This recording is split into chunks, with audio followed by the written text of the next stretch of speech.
Hello, dear students. Welcome to Pen and Paper Chemistry on YouTube.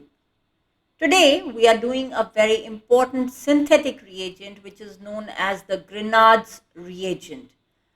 Uh, some of you would also be calling it as the Grignard's reagent, but pronouncing it closest to how it should be. The G is silent over here, and we say it as Grignard's reagent, or you would also be hearing it as Grignard's reagent. What are these Grignard's reagent? These are nothing but alkyl magnesium halide. So what is alkyl magnesium halide? Wherein what happens here is between the alkyl and the halogen pops in a metal atom. So these are organometallic compounds. What do you mean by organometallic compounds? Compounds wherein you have an organic compound, an organic part, and a metal combined with each other. So these are very, very important synthetically.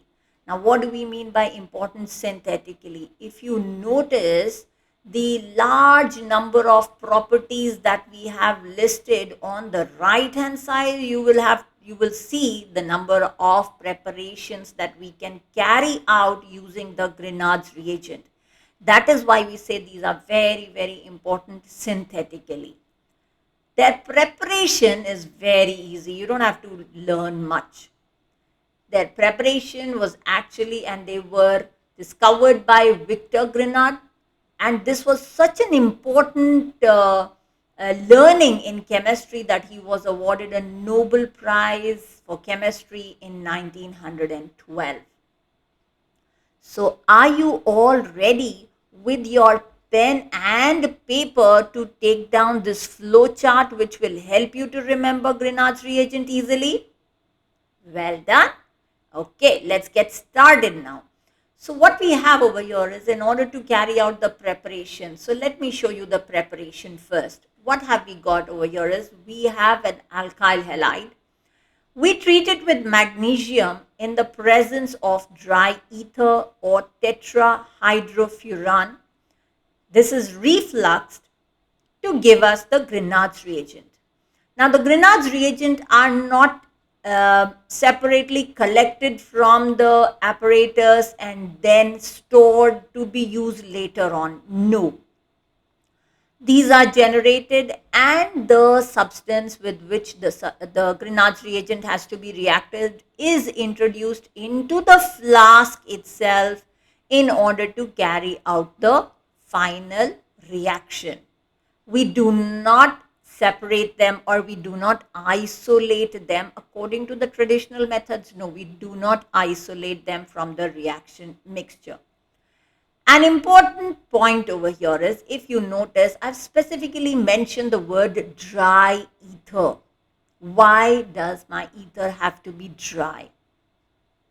Let's move a little bit to the right and see one of the behaviors of the Grignard's reagent, the alkyl magnesium halides. You notice over here the water. Yes, the Grignard's reagent, they can actually react with water to give us alkanes. So a single drop of water and the products of your reaction will change. That is why when you carry out this preparation, all your apparatus and reagents have to be completely dry. Another important precaution is that there should be no flames near the apparatus, otherwise the reaction get violent and explosive. When we talk about the alkyl halides, now we know that the order of reactivity of alkyl halides is the iodides are most reactive, followed by bromides and then the chlorides. So many places when you do the Grignard's reagent, you will find the reaction being depicted with, let's suppose, CH3MgBr. This is one example of a Grignard's reagent. You could also have a reaction written with C2H5MgBr. These are all parts of These are all different variations of the Grignard's reagent. We shall talk about the reactions separately in a separate video. For now, we are going to concentrate on this flow chart. Another important thing is the role of ether. Now, what is the importance of ether in this reaction? First, of course, it's a solvent. We know that alkyl halides need a solvent in order to dissolve. So, our ether serves as a solvent. The other is it helps to stabilize the Grignard's reagent by solvolysis. Okay, we'll talk about the details of this later on. Solvolysis, stabilization. When we do the reactions, I'll talk about that in greater detail. For now, I'm going to concentrate on the reactions of Grignard's reagent. If you notice, I've divided them into two categories. First is nucleophilic substitution, and second is nucleophilic addition followed by hydrolysis. This is just broad categorization. If you want to do it this way, you can do. Otherwise, you can directly talk about the conversion of Grignard's reagent to alkanes, higher alkanes, alkenes, and so on and so forth. What is the reason for this kind of a behavior or this unique behavior of Grignard's reagent is if you see the structure. I have got an alkyl group over here. Now, when I am talking about an alkyl group, that means I have a carbon atom here, right? With whatever, another carbon or hydrogen attached to it. Study the electronegativity difference. The electronegativity of magnesium is 1.31. Whereas the electronegativity of carbon is 2.55. So what does that mean? It means that carbon, when attached to magnesium, has a greater pull towards itself for the shared pair of electrons. The carbon pulls the electrons towards itself. With the result, it acquires a partial negative charge, whereas magnesium acquires a partial positive charge. Right? Now, because of this part is capable of adding itself to another molecule with a positive end, whereas the positive part of the Grignard's reagent can get and attach itself to the negative part. So something which is negatively charged, that means it is going to behave as nucleophilic or electrophilic. Tell me, the carbon here is nucleophilic or electrophilic? Absolutely right. It is nucleophilic. That means it will have attraction towards the positive center, nucleus loving. So that is why we've categorized the reactions into nucleophilic substitution and nucleophilic addition followed by hydrolysis. The first we've got nucleophilic substitution. You can write this chart down. I will also share it on my website. It's pen and paper Google site. It's not a .com. It's a Google site, and you will get this flow chart on that site. Okay, or you can also take a screenshot. So first category is wherein we've got the compound containing hydrogen which is more acidic than alkane. So for example, water, alcohol, amines. These will react with Grignard's reagent to give us alkanes.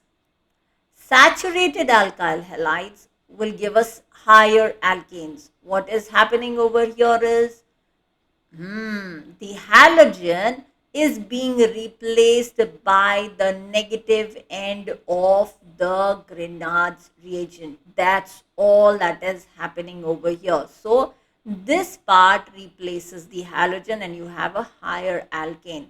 Don't worry. When we do the reactions, when we write the reactions step by step, this will become very, very clear. Unsaturated alkyl halides give us alkenes.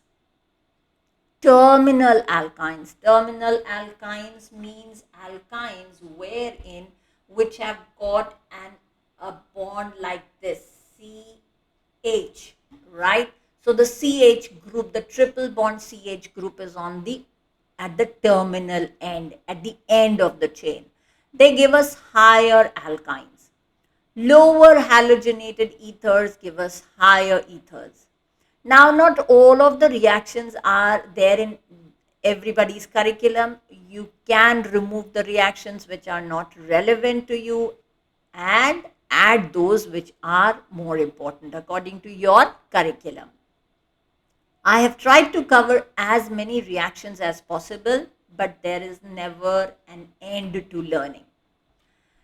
The second category of reactions is nucleophilic addition followed by hydrolysis. Now, these reactions, nucleophilic addition followed by hydrolysis, are more common for the carbonyl compounds. Carbonyl compounds means those which have the C double bond O group.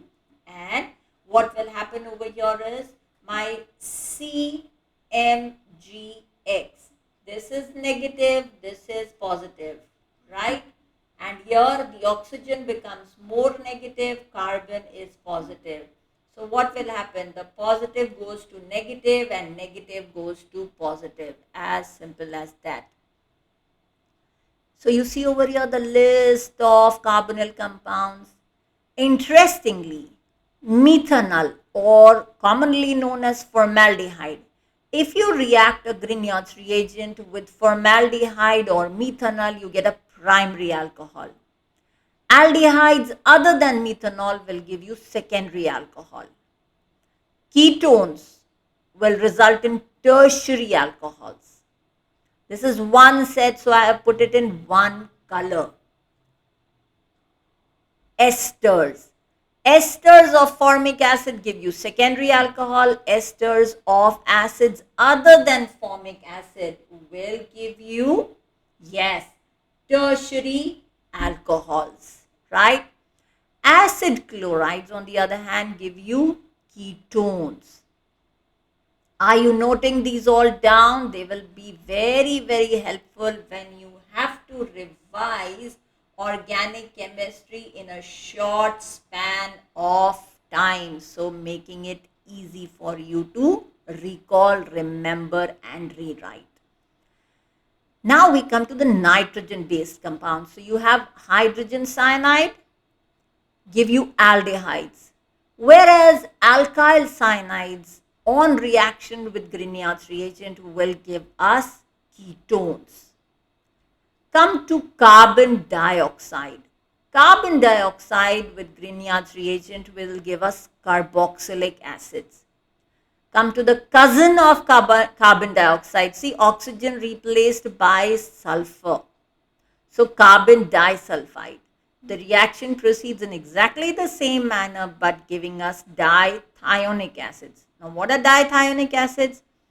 You replace the oxygen by sulfur. That's all that you have to do. Are you wanting to take a screenshot of this flowchart? Please go ahead. I'm sharing it on the screen so that it's easier for you to draw it yourself. Further on videos, we shall be talking about the reactions of this.